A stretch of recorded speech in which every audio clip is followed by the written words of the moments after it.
It's how they get another team with a superstar player to completely lack poise. The amount of turnovers that the Celtics, and specifically Jason Tatum, had at the end of the game last night, Perloff, they gave away the game to Miami. And it just shows that I think teams are intimidated because the Heat play this consistently tough brand of basketball where the only way you beat them is if their shots aren't falling. Yeah, but I feel like last night they won because they were hurling in shots from left, right, and center all over the ocean. Yeah. The other thing, too, is Jason Tatum had those bad games against the Sixers and bounced back. So who's Jason Tatum? And third question is, Sixers did this in game one. Are the Heat going to be able to keep this up? Yeah, they look like the better team last night, but the Celtics dropped game one and eventually figured it out. Okay, but I would not call the 76ers a very mentally strong team.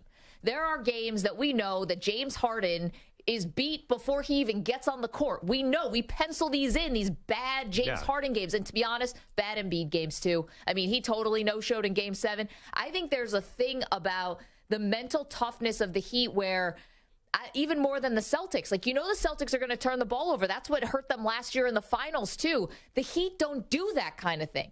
They'll lose games. They'll lose games, of course. Like, the shots don't fall. But you never see sloppy. You never see the coach, when your team's getting the doors blown off you, not calling a timeout. They always do the right thing, it seems. It doesn't always mean they win, but they always do the right thing. And I think that's intimidating to teams.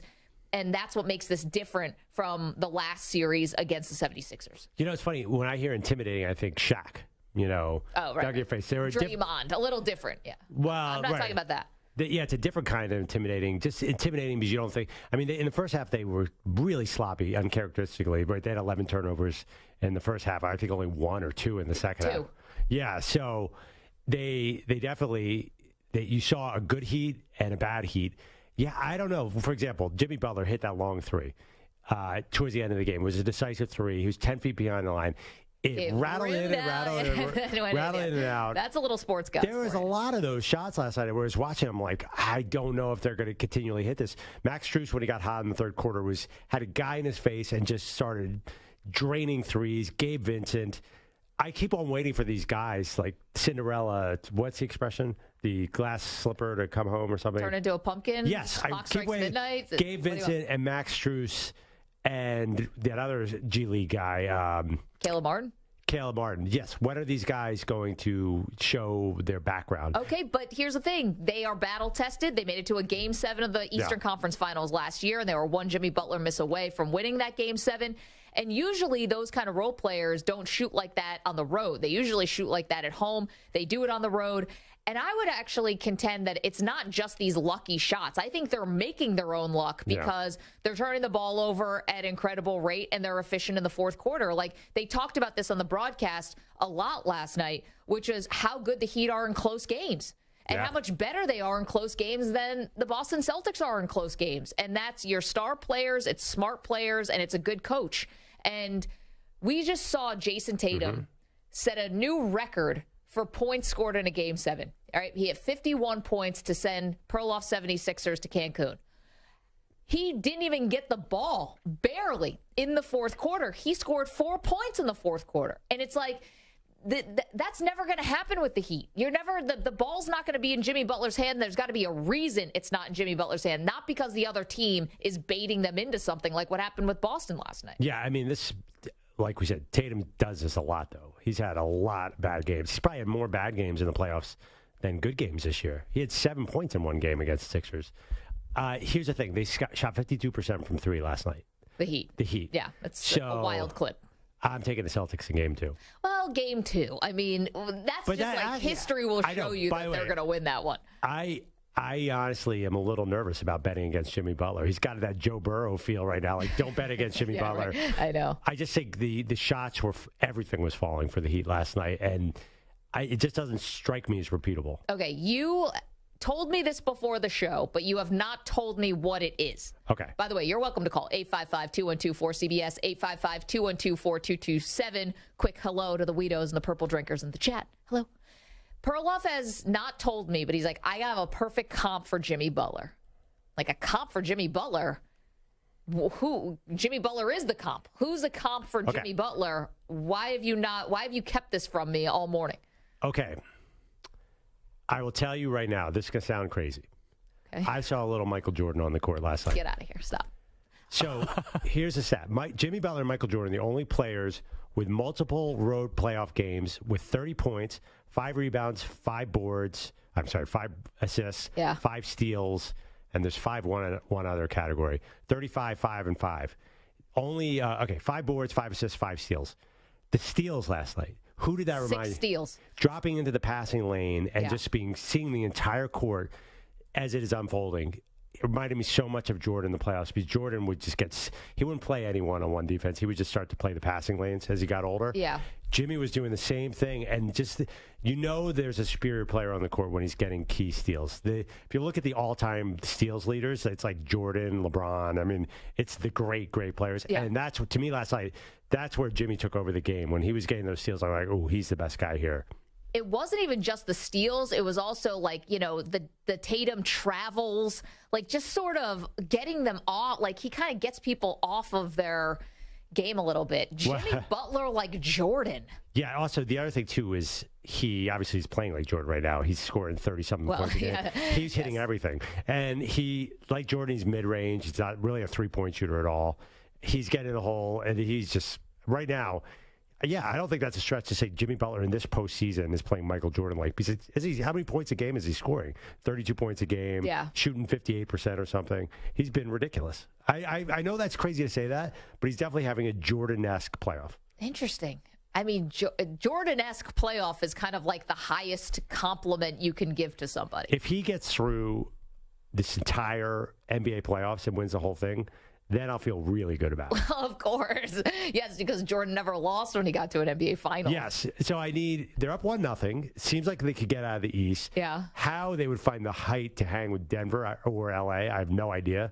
But if he could do this, it's also unlike LeBron, a little bit unlike LeBron.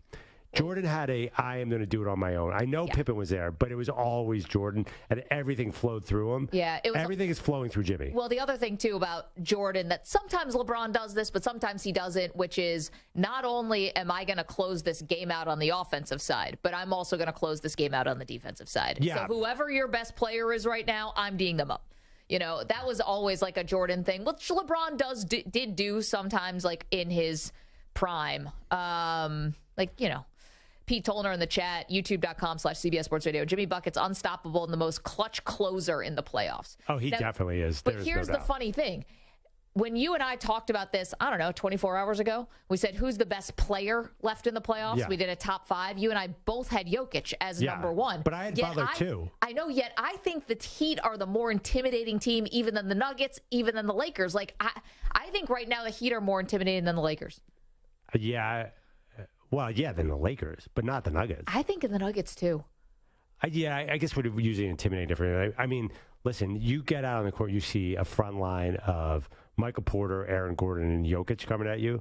I feel that's more intimidating than those skinny 6'6" wings. I know, but it's just about Jimmy. Like, there's just. You think Jimmy's scaring people? That could be. That's reminiscent of Jordan, too. I think other players realize that Jimmy's got that thing, It's like I think there's a reverence there for Jimmy. Like, I think he's a little nuts, in the way that all good players are a little nuts. He's not afraid to fail, he'll put himself out there. There's no holding back ever. Like we see with sometimes, like I hate to bringing back the Sixers, but, Harden, we talked about this with our boss, Spike Eskin from the Right Stricky Sanchez podcast. There's like an ego thing about this, about, afraid to put yourself out there and then lose and really have to look at yourself in the mirror. There's a lot going on. Jimmy doesn't have any of that. It's not clouded. It's not cluttered. It's just like, it's very clear. And I think that's intimidating because I think other players, they recognize like that kind of greatness. Right, kind of like Jordan. And that's why I think it's intimidating. Is he like Jordan, though? I guess I'm making the case, but it just feels weird. You won't even give like LeBron an ounce of Jordan. Yet Jimmy Butler gets LeBron is very different. Well, I mean, okay, all that's true about Jimmy. I also think the Heat are designed for this kind of series. They have so many wing guys who can close out on Tatum or Brown. I mean, that's the other thing. Tatum's uncomfortable because there's a 6'6" guy flying at him at all times. I totally agree with that. Okay, can I tell you the one difference between the Miami Heat and the Philadelphia 76ers? Sure. Intimidating, very true. All that is true. they're in good shape, and the 76ers are fat and out of shape. So the conditioning. Did you see Jimmy tire at all in that game? But he's insane. He's insane. Very much like Jordan and kind of like LeBron, too. Yeah, he gets stronger as the game goes on. Yep. I think that was a big advantage last night where I thought the Celtics wore down a little bit. Jimmy did not wear down, and that's why there was no run. That being said, I still take the Celtics in game 2. Well, game 2, but are you taking now the Heat in the series? Because now the home court advantage is gone. So yeah, I was surprised. I saw Vegas still has Celtics as a heavy favorite. I lean Heat. Yeah. How about you? I hate to be a prisoner of the moment, but I kind of feel like it's been there all along right in front of us. I mean, the Heat are not your average 8th seed here. I mean, they were 1 seed last year in Game 7 of the Eastern Conference Finals. Like, maybe we shouldn't have been so shocked that they took out the Bucks. You know, unfortunately for EJ's Heat, it's a little bit easier of a... Well, whatever. We'll get to the Heat and the Knicks another time. And then now here with the Celtics, where I think they see an avenue here. You know? Yeah. I mean, listen, it wasn't that easy against the Knicks. What was it, 6 games? Yeah, it was 6-game series. That was respectable. Yeah, I think that the Celtics did a few things wrong last night. Obviously, you mentioned, I think an important one was they didn't get the ball to Tatum when it mattered. Yep.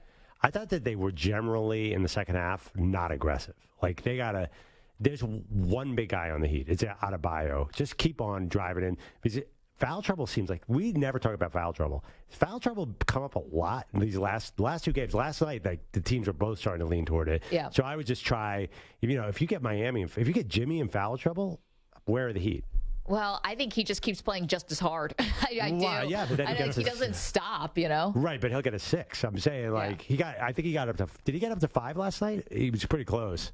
I know he had 4 midway through the fourth quarter. Yeah. So anyway, I think there's a lot of series left, but Jimmy is a singular force.